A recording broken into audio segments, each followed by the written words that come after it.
Deciding game. Let's see what happens. You can't go back from this. There's nowhere to run. There is nowhere to hide. Go big or go home for the final game in this best of 5 series. Will we be saying goodbye to GEEK? Or will the Kingslayers prevail under the pressure, under the boot of the Monarchs? RRQ Hoshi. We'll have to see. Looking at the composition so far, when it comes to, it really feels like RRQ are kind of liking the fact that they can really secure those neutral objectives. With a Yuzong, with an Akai, they are overloaded with crowd control tools. In order to contest for that, you have to wonder for GEEK, are they going to try and match it? Are they going to try and go for trades? Because we've seen them go with both situationally. But look at the aggression here. RRQ taking control of these bushes.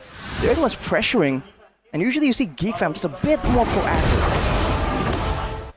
Boy getting zoned completely away from his zone minion wave here in the mid lane, and I don't think he will be able to walk up here. He's just soaking in the XP. Vin, I was thinking about it definitely there. Chidera, Warrior Boots. Again, firmness, tenacity. He wants to make sure that he can somewhat survive at least. Ray though, with the Inspire and the Concussive Blast, it's a utility, fast clear approach, and Ray very careful about getting hit with that stun, but I guess that's, you know, how much he fears the potential for GEEK to just go in aggressively when you least expect it. I mean, that's what you can expect in the mid lane, right? Again, Luo Yi in the early game has so much damage. Meanwhile, have to spin into the Furious Dive into all the vengeances you get from those resets. Straight for the turtle, it spawns in 4 seconds. RRQ strike first in game 5. First blood, but only onto Vin up until this point, right? Hasn't reached level 4 just yet, and you can already see Vin going for the neutral objective. No contest whatsoever for GEEK as they look for a mirror play in the top side. Can they get it? Diversion, no. All the way up top. Vin cannot chase them. They're here just to relieve some pressure away from Skylar in this lane. A 2v1. Vin! Final slash from Beloyski back, forcing him to flicker. This is a dangerous call from Beloyski. He went with the flicker, knowing that there's a lot of aggression, gap closing tools from RRQ. But that means he doesn't really have a Purify. So if Dawn feels that Chidera is too slippery or a boy is too difficult, too covered, he can still go for Beloyski. And this also forces a boy and Beloyski to kind of split apart unless they want to be comboed and knocked up together with a Petrify Furious Dive combo. So that Yuzong pick is just looking more and more valuable as the game goes on. The audience prediction, it's been up and down, honestly. Earlier on, it was like a 50%, 59% for RRQ, but we're back to 70%. I think after 2 convincing wins by RRQ, the Kingdom have rallied even stronger than before. But again, up until this point, back into the game, 3 minutes has elapsed. We're looking at 40 seconds to the next neutral objective. Irad level 6, Ray as well. What are we expecting here? Do GEEK need to look for an opportunity, or do they just try and weather the storm that is RRQ? I think they definitely want to weather the storm just a bit more. Everything, even the roamer, is just so aggressive from the side of RRQ. And Skylar here, knowing that he has the backup, goes in aggressive, chunks the members of GEEK low. But hey, this is a similar situation. We've seen RRQ getting punished for this, but look at the boy! Forcing another flicker. Vin, the flicker hunter so far this game. Beloy and a boy both having to burn theirs. Right as the turtle spawns up top this time for RRQ. Irad wants to go for the steal, probably forcing out Ray with Retribution, and he does get that. Boy caught in the dispersion and the rotation once again in the mid lane, forced back. But this is the regular season GEEK fam that we know with the floor rate. Oh, a dive from Don. Eternal Guard, no, connects on to Don, and Luke is there to follow it up with a Donor Wolf King, and then another final slash from Vin, the capitalization of the burnt flicker earlier. But now Luke tries to go for a trade, plays right there with his Virgin, and pops into Diversion as well. A pullback with I'm Offended. Vin's still able to survive for a bit right now as he gets chased down. Still the Vengeance resets though, and in the end, he will fall. He will crumble to the Appraiser's Wrap. The heavy spin up top will mean that Chidera will be pinned down even with the Purify, right into the Petrify and the Furious Dive of Dawn. Skylar munching on that turret. This is so much value for RRQ. Everything is going right for them. Beloyski might be the next one to fall. but he's still able to get out. Regardless whether or not he fell, RRQ pushed this 1.2k. They got the turtle. They were able to get kills on the board. Vin was able to get a solo onto a boy, was able to buy so much time for them to eventually take down and punish Chidera. Things are not looking great for GEEK if they want to stay and if they want to fly out to Riyadh. Everyone from RRQ just stepping out right here. We saw Dawn make crazy plays in the previous game and even in this game, just surprising both GEEK and us on the desk. But Vin on the Arlet, despite the meme and the beliefs of the people that he hasn't really been able to play this, he seems to be really comfortable just waiting for all these opportunities, capitalizing, forcing GEEK fam to really use all of their battle spells defensively instead of aggressively. And immediately they rotate towards jungle. They are playing this so calculatively. Ray with the taunt, now when I'm offended as well, trying to bait out that heavy spin. Irad saving it to the very last second and is able to escape. Great trade of spells here for RRQ. They went for that play very, very early on. They're trying to shut down Ray so they can really get the more guaranteed neutral objectives. By all means, in the previous 2 games, the fact that they were able to get those lords so decisively is a big part of why they were able to actually find success and win against GEEK fam. But look at this diversion. Back up top. We're gonna look for a little bit more of time here. Despite GEEK going for it, RQ want to clap back. Oh, right with the final slash, Irad comes in to petrify onto Ray with now the bloom coming back. And the Braziers grab not going to be enough to help him survive. He wasn't even able to let it get out. He got bursted down by Clay and Luke. Now in the midst of it all, caught, heavy spin, isolates him. Luke trying to run away. Guess I don't know, Luke, he into a hurdle guard. And Chidera was on the chase, but not for long. They cannot lock any of the RRQ members down. That's a lot of damage coming in from a boy there. RRQ, they're doing great so far. But they need to remember, there's a lot of combos available for GEEK fam. A big I'm offended to a stun from Beloyski to the Eternal Guard can really spell doom for them if they are not careful about this. So they have to be aware and know that that is the kind of moments that GEEK fam are just waiting to try and get an advantage from them through. But Skylar's doing so well so far, right? 1-0-1. It feels like he's snowballing up until this point. I'm wondering what his items are. Luke in a 2v1 situation, not going to be able to defend it. That's a flicker. Gotta pull. I'm offended, trying to escape right now, but Skylar Lycan pounce. That's a bloom. Global healing is present. They will bait out that flicker away. The RRQ just brute forcing the turret take though, right in front of Luke's eyes. So they're kind of shut down. 3-man final slash, but Vin finds himself in enemy lines. Done with a petrify, instant collapse! Skylar finds a double! And RRQ, the kingdom erupt once again. It's a 4-1 trade. That was a 4-1 trade.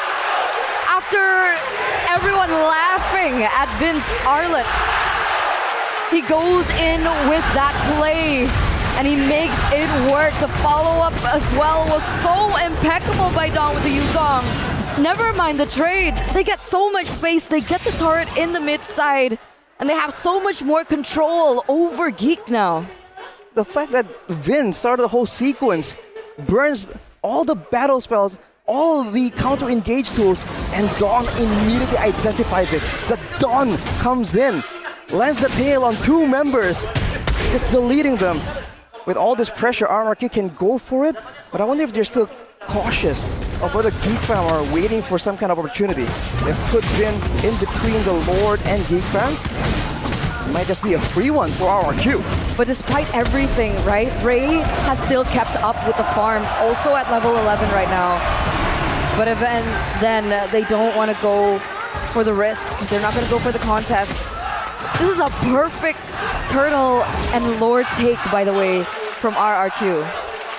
It's so difficult for GEEK fam right here. Look at the items as well. Skylar with the Sea Halberd. It's going to be doing a lot of damage to Ray and Luke. These beefier heroes that should be at the front line. So it's not just Clay right now that's doing damage. Skylar is itemizing to be able to help out with that. Oh, look at Vin. Again with a vengeance. Just trying to walk front, trying to be a nuisance here. Look at RRQ though. Look at the way that they are using the waves. Trying to build up as many waves as possible with that Lord in the bottom lane. Unfortunately for them, all those minions in the bottom side cleared by the Lord, they won't be getting gold for it, but they will be able to get this mid lane turret. That is plenty, especially against a team like GEEKGAME that usually is able to really stave off all this aggression. And they're still going on the top side. They're leaving the Lord for way, way later. So what's the plan now? The Lord is marching still. They still have 2 waves. It doesn't collapse at the right time, but it still is a push from 2 ends. There's still a tower in the bottom side, however. What is Geek waiting for? Is that a diversion? Oh no! Oh! Divergence and a heavy spin, and Rad finds the pin on the loop, but they're on another man's base. A boy finds a kill. That's Vin as well. That's 2. A greedy play from RRQ into the base of Geek Fam, and it did not pay off. Luckily for them, no shutdown, so they don't lose too much. Wow, that came out of nowhere. I mean, we were thinking about it being a possibility, but it was just a bit too fast. And really, with the Lord coming in, they could have at least timed it, right? So that Geek Fam would have to lose a lot of HP in that base tower on the bottom side. But as you mentioned, Mirko, no shutdowns, still 4k gold ahead. And for the most part, Geek Fam haven't really been able to find a winning solution, right? Front to backs has been going for RRQ. Neutral objective timing has been for RRQ. Even pickoffs, RRQ has had the better chance because they have a heavy spin that can be used defensively, aggressively, in a team fight, or even for pickoffs. And they are just using that as a flexible tool, like a Swiss Army knife. They also have Clay with the diversions to facilitate those kinds of interactions from happening. So Geek have been falling behind on literally every single aspect. We see a diversion play here. They don't necessarily find anyone just yet. They will be accompanying Skyler, maybe utilizing him as bait, but Geek, they don't take the bait. You're playing it super, super safe. And let's remember, last season, Geek Fam were notorious for just staying in the base, weather the storm again and again, and then wait for the eventual comeback. This could be what they are planning on doing right here. With RRQ going on the Lord, though, you can see some maneuvers coming in from Geek Fam, trying to find some control. Again, right, despite RRQ holding control, like you mentioned, Arashi, Ray is also level 13, so he's been able to catch up to Irad. So if they want to go for a 50-50, is it possible? Is Chidera ready for this team fight? Is a boy ready for this team fight, right? Because it really does depend on both of these players. Ooh, pushing Don to the bottom side. Yep, pushing Don to the bottom lane. Now Vin can go for an engage. Heavy spin into the back with the Black Dragon form used up as well. Irad secures the Lord for free. Geek Fam on the march, trying to look for a pickoff, something back, any sort of trade, but RRQ deny it. It's insane how they played that, right? Because the best case scenario is Geek are able to kind of fend off the initial attack coming in from RRQ, let them waste all their resources, but in that amount of time, it's enough for them to go burst in the Lord. So there was absolutely no opportunity for them to go for it. I think the RRQ mainly, they weren't really planning. They didn't think that the Yutsong would have won them the fight immediately from there. But the fact that you're trying to set up for a Lord fight, and out of nowhere, on a 90-degree flank angle, a Black Dragon form just shows up. I think that definitely shook Geek Fam a bit, and that is what RRQ used to just immediately just burst down that Lord. Now with the Lord coming in, they're still not going for a 3-wave push, but they're making a play for the base turrets. 3-wave spin with a flicker forward with the final slash, but it gets baited into the base turret. Now as Ray is able to lock him down under the base turret. Vin with immortality, melted down by Chidera, but the enhanced Lord has done work. Up top, the base turret taken, and RRQ instantly disengaged. Geek Fam though, they want to continue. Luke marches on forward, but notices that RRQ have dispersed a bit too fast. So let's go back and circle to that question, right? We're already at 14 minutes.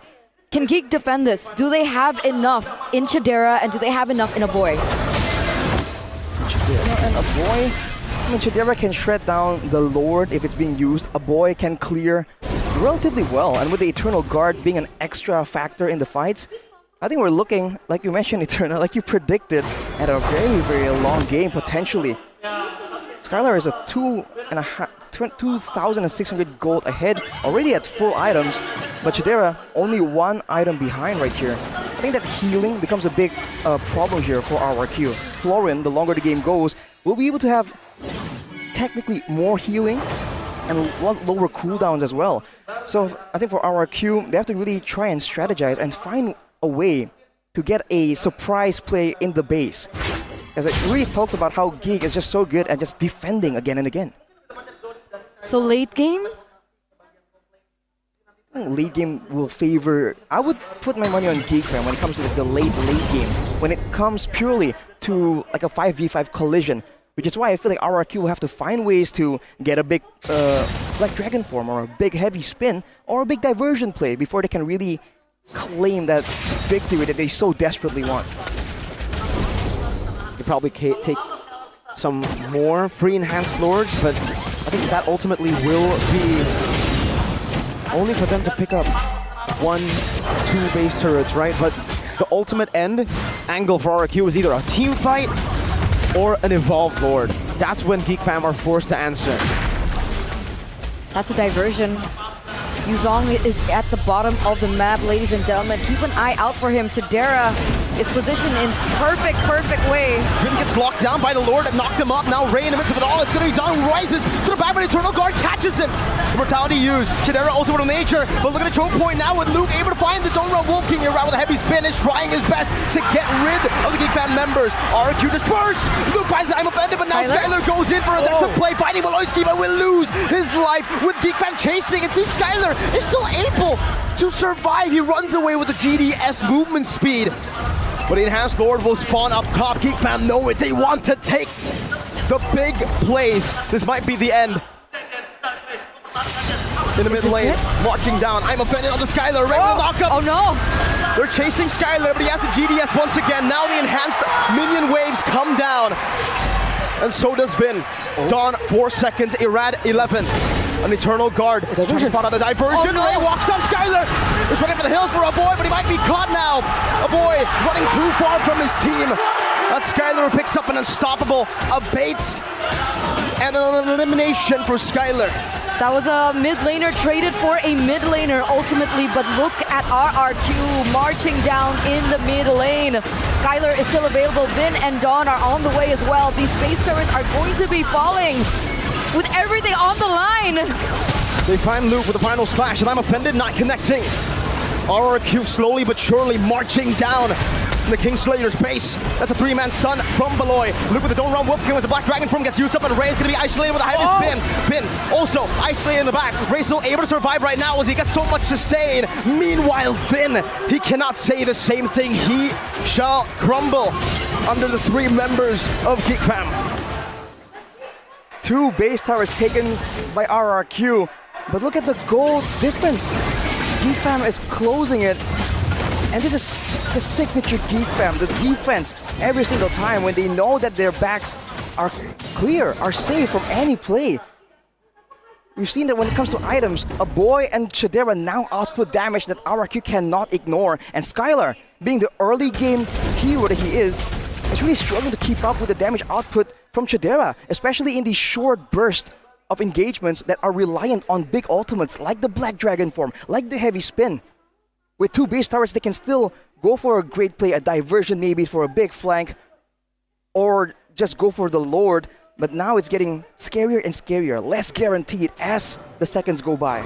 But even then, right, 30 seconds next for the next Lord to spawn, but look at the position that it's spawning in, right? It's on the bottom side of the map. Meanwhile, RRQ were able to get that inhibitor in the top side, so that in itself is working in favor of RRQ with the fact that they still have the Luo Yi to play around with the macro. They have the Yuzong as well in case they want to go for it. This is going to take extra amount of brainwaves from the Triple B to work out this macro, to work out this Lord Dance. For sure. Looking at the items as well, Ray going for all, ability-based physical damage reduction, and Athena and Oracle He knows that there's going to be ability-based damage coming in from Skylar, from Frey. He needs to be that extra front line because Beloyski is not a tankier hero that can initiate or counter-engage. So right now, it comes to just short trades. The Florian healing now becomes a big problem because even if RRQ can chuck someone down to half HP, unless they can really seal the deal and take him out, put him on death timer cooldown, it won't be enough. But with the waves pushing the top side, RRQ, they're trying to play this as calculatively as they can possibly do. Ladies and gentlemen, this possibly could be the last Lord of this best of 5 series. The way that this goes down is imperative to the success of the entire organization at MPL ID Season 13. And if they still want a chance to make it to MSC, the pressure is there. The chaos is looming. The waves are pushing. And the Lord gets resetted? RRQ, maybe a bit too cautious. Maybe a bit over. Respectful! Two-man, I'm offended, right into the stun. Chidera trying to go for some damage as the Black Dragon form gets used up, but that's all just a bait. Geek fam want to utilize these cooldown buffers to get as much value as possible. Ray very low, the Bloom's still ready. Diversion to the back line as well. There might just be looking for the end right now. The heavy pin gets used up as well, but Geek fam are forced back in the mid lane. The boy is able to clear it out. The Eternal Guard, Skylar not able to dish out enough damage towards the mini waves to clear it out in fast enough. Momentum, pendulum, all swinging back in favor of Geek fam slowly but surely. Now Luke is chasing Skylar, but he has that GDS movement speed to play with. Both teams, once again, they stand by. It didn't work out. That was dangerous, man. A boy, though, able to clear the wave. What doesn't happen? And now it's back to the Lord Dance. But now look at the wave on the top side. It's meeting so much further outside of the base for Geek fam. They have decent control right here. Bit of damage placed onto Luke by the Lord, though. This is an evolved board. They'll be taking so much damage from it. Final slash, not connecting. Finn gonna be stunned up earlier. Eternal Guard knocking a rat up, doing some poke damage. Black Dragon form as well by Dawn. This is a window of opportunity. A 5-man petrified, but he gets the lead in instead. Dawn of Praisers, Ray finds Iran and he gets the retribution. All objectives have gone to the Kings. All of the retries have gone to Iran. But the one that mattered might have gone to Ray, might have gone to the Kingslayers. Irad and Dawn, they fall. And with them, possibly the entire kingdom will go down with them. 3 waves are pushing. Ladies and gentlemen, this Lord is marching down in the mid lane. 20 seconds left on the clock for Irad. 17 seconds left on the clock. Ray still needs to work down in the top side. Oh, but there they go! But offended, finding play. Only Skylar, the Crown Prince in his own base, left to defend. They will slay the Prince. They will slay the Kings. 7-0. And proceeding to an 8-0. The Kingslayers continue their reign over the Kings. They were once the saviors. They were once the key. But back here in the playoffs, in the Mausoleum, in the Coliseum, all that does not matter. We are now back to enemies. We are now back to rivals. And despite the equalizer from RRQ, it's not enough. Rex, Regum, Kaon are officially out of MPL ID Season 13. The Geeks have spoken. Nothing personal, kid. Sending the kingdom back home. It was a great attempt. It was an amazing match from both these teams. But unfortunately, in the end, there can only be one. And Geek fam proceeds to the next step. Barely making it to playoffs. Counted out by everyone. The prove to the world that